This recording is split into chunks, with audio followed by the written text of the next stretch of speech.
18वीं सदी के आरंभ में जब शिवाजी महाराज का शासन उज्ज्वल था, तब उनके आराध्य पुत्र शंभाजी एक दृढ़ संकल्पित बालक के रूप में खिल उठा। जन्म के साथ ही उसमें संतुलन, साहस और कर्तव्य का बीज था।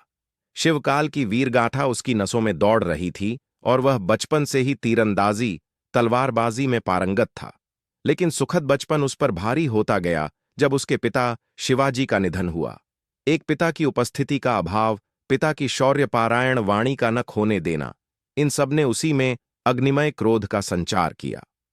शौर्य की झलक, वीर तेज की नींव बचपन की यादों में शंभाजी शिवाजी के तलवार वारों की नकल करता।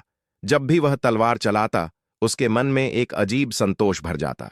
उस संतोष के साथ वह कहता, पिताजी, आपकी तलवार इतनी धारदार क्यों थी? और शिवाजी मृदु हंसी में कहते, सिंह को ही सिंह कहां मानते, अगर उसके दांत न तेज हों। शंभाजी को यह सीख वैचारिक बन चुकी थी। तेज होना ही वीरता की निशानी थी। शिवाजी की मृत्यु के बाद सत्ता की दौड़ शुरू हुई। शंभाजी को राजगद्दी का योग्य समझकर उसे सिंहासन दिया गया, परंतु यह त्याग दर्शन युक्त शासन वीणा उस पर भारी थी, क्योंकि सत्ता के आसपास लोग बदलने लगते हैं। उसके सौतेले भाई राजा राम और कोहिनूर सिंह रसोआना शिवकालीन परंपराओं में उलझे और स्वार्थपूर्ण होते गए। शंभाजी को स्पष्ट दिखने लगा कि मराठा साम्राज्य के गहने दिखाई देते हैं, पर था केवल दिखावा। उसके भीतर क्रोध उमड़ा। पिता की पराजित आत्मा उसकी आत्मा में प्रतिरोध का संचार करती थी।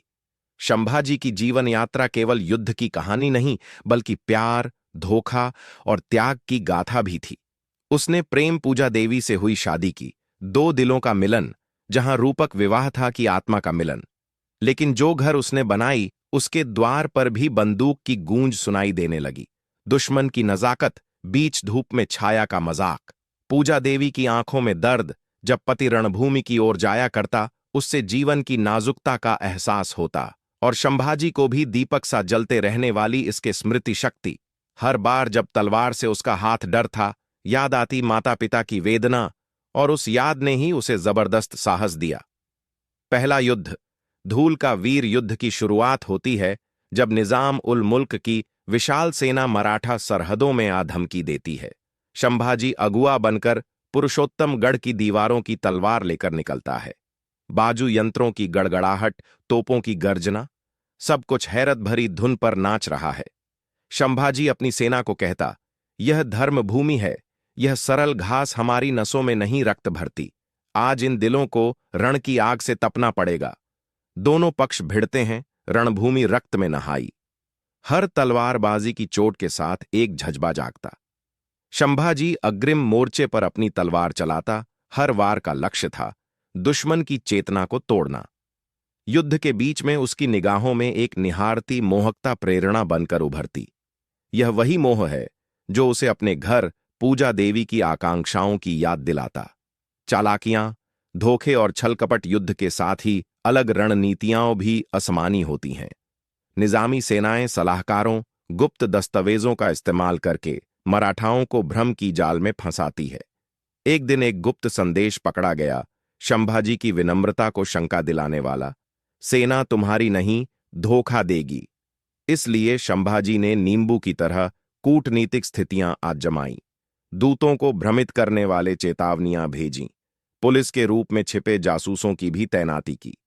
परिजन सदस्यों को समर्थनकरण के रूप में लगाया और अंततः एक धोखा खाने वाले दुश्मन दल को मराठा सेना की झूठी वापसी का नाटक दिखाकर फंसाया।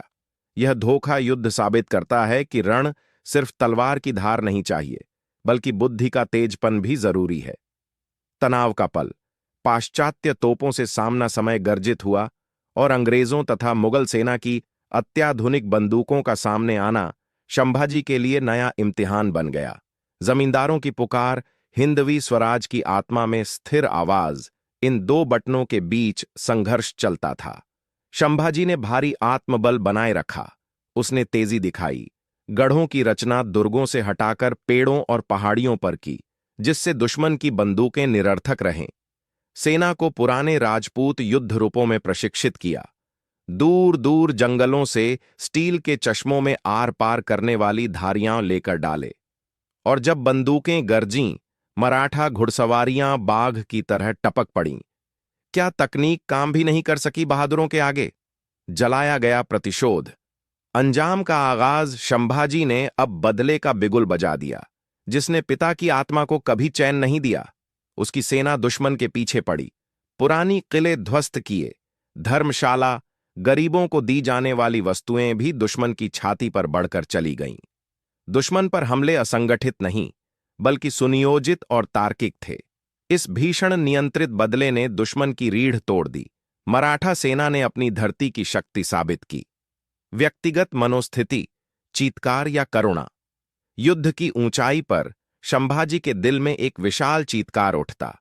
वह सोचता, क्या यही पिता की मरूंश? क्या बड़ी विजय से हम कुछ खो देंगे? इस चिंतन ने उसे मानवीय रूप दिया। वह वीर मात्र नहीं, संवेदना संपन्न भी था।